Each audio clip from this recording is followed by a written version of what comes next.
एके दिवशी घनदाट जंगलात चिंटू नावाचं एक हुशार माकड राहत होतं. चिंटू नेहमी विचार करूनच काही करत असे. एक दिवस जंगलात मोठी दुष्काळी परिस्थिती आली. सगळे प्राणी तहानले होते. एका खोल विहिरीत थोडंसं पाणी होतं, पण पाणी काढायला काहीच साधन नव्हतं. सगळे प्राणी चिंतेत पडले. तेव्हा चिंटू माकड म्हणालं, "घाबरू नका, आपण उपाय शोधूया." चिंटूने आजूबाजूला पाहिलं.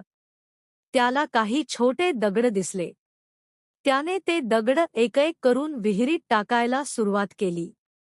हळूहळू पाण्याची पातळी वर आली.